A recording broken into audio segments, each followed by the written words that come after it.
I am a woman in my late 50s. When I was young, I had many dreams and desires, but after getting married and raising children, I found myself settled into family life. I graduated from college and even landed a job at a reputable company, but I can hardly recall using my major or skills after having children. However, the one thing I pride myself on is that, no matter what anyone says, I managed to send my children to prestigious universities.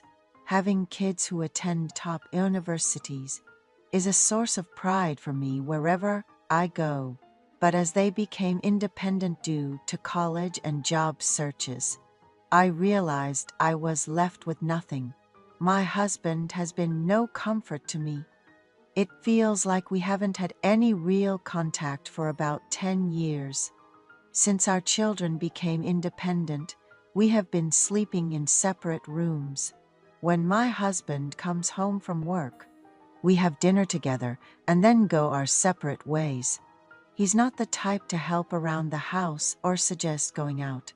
As a result, in these recent years, with no children to take care of and not much housework to do, I felt utterly lethargic. To make matters worse, menopause hit, and I found no joy in life. At this age, meeting friends isn't as enjoyable as it used to be. One day, while feeling this sense of depression, I went to the supermarket for groceries. On my way back, in the apartment elevator, I saw a notice for the recruitment of a neighborhood head. Until then, I had no interest in what a neighborhood head did, or even knew it existed. But strangely, that day, the notice caught my eye. Eventually, I decided to give it a try, prepared diligently for the application, and went through an interview. There were about 3 candidates, including myself.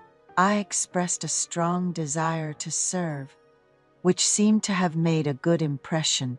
As a result, I received the highest score and was selected as the neighborhood head. After that, my life changed. I used to dress casually and go out without makeup, but I started to take care of myself. When there were important community meetings or errands at the community office, I dressed up and, although clumsily, applied makeup. Some might say dressing up isn't important, but what matters to me is that my mindset has completely changed. Throughout this process, I have made many acquaintances. I became close not only with other neighborhood heads, but also with the community center director, and we often gather together. Despite living in the apartment for 15 years, I didn't have many close neighbors, but now I find myself greeting everyone as I pass by, which shows how much brighter I've become. My sons and daughters also visit occasionally on weekends, and they compliment me, saying, "Mom, you seem prettier these days." And did brother feel it too? Right. "Mom, you've become really lively lately." In the past, my children often comforted me when I was feeling depressed and lethargic. Nowadays, they don't hesitate to act childishly or make demands. My son comes home asking, "Mom, can you pack me some food?" And my daughter says, me too, but can you make me some French fries when I come tomorrow?" Before, I found such tasks to be bothersome and tedious, so my children wouldn't even ask. But now that I am enthusiastic and always smiling, they feel comfortable making such requests. Looking back, I realize I was somewhat indifferent as a mother. My husband is indifferent to my changes. When he comes home, he either watches TV in the living room and falls asleep, or he comes home late after drinking with friends and just collapses into bed. These days, if I have a meeting and come home late, leaving dinner prepared seems to be fine with him. If I suggest he orders delivery, He actually seems to prefer it. I too think it's much better than him complaining about why I bother with such things. So I just let it be. Since becoming a neighborhood head, I've been actively participating in local events and fulfilling my role with enthusiasm. It's not because someone asked me to, but because I enjoy being socially active. 3 months after becoming a neighborhood head, I met our community center director. I assumed he would be around my age, but to my surprise, the new director was a man in his late 20s. Seeing him slightly older than my son, I couldn't help but view him as a child at first. However, his energetic and efficient way of handling work sometimes fills me with admiration. The community center director is said to have graduated from a prestigious university and is tall and good-looking, which has earned him praises from the neighborhood heads.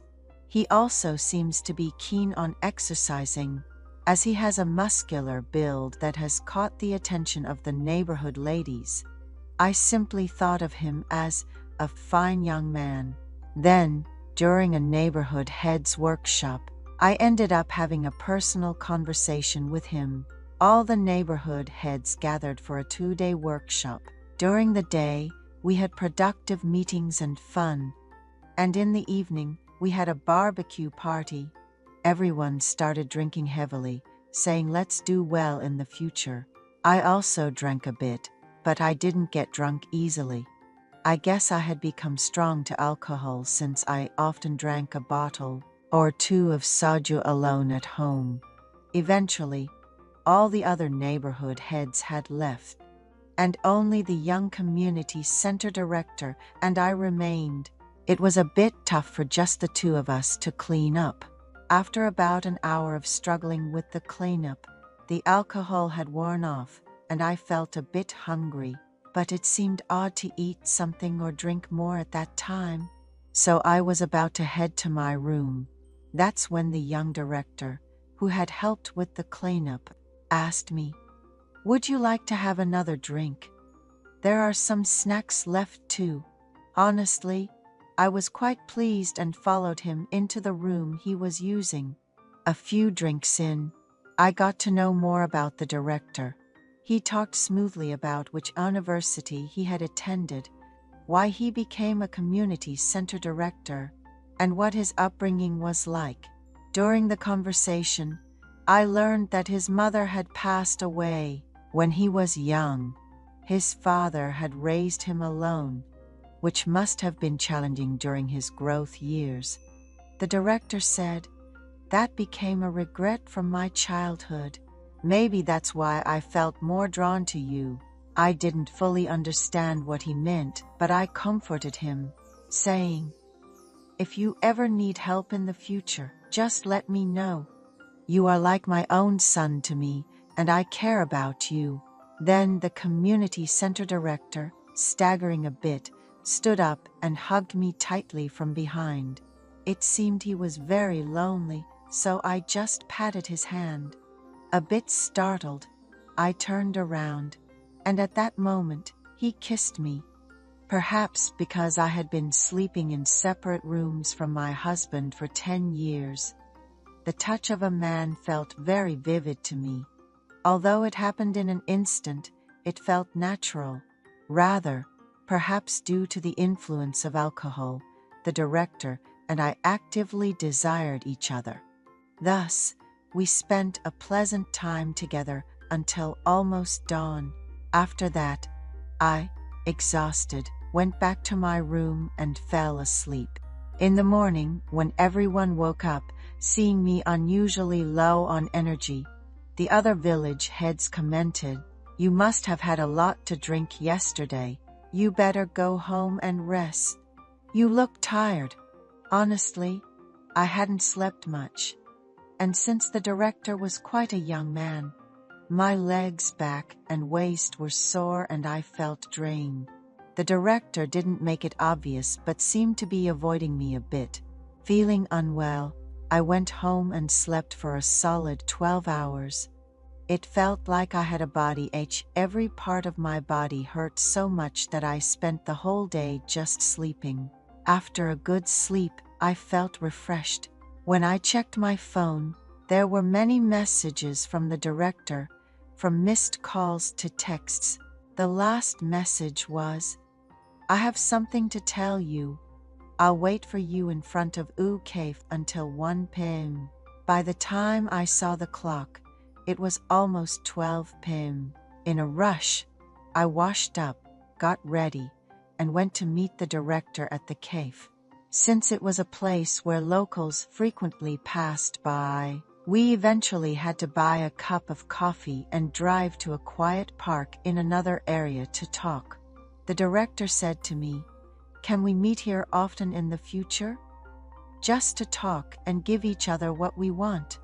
Initially, I thought the director would apologize or suggest we forget everything that happened. It was such an unexpected proposal that I was momentarily stunned and said, "I'll think about it," and then I returned to our neighborhood.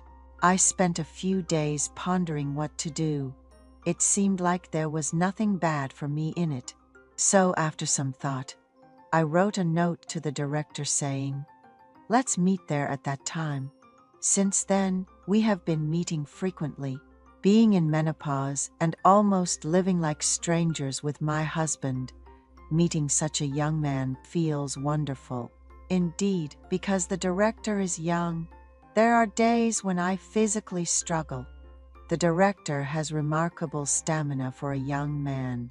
I really like the director's proactive attitude. But at the same time, I feel a bit sorry for him.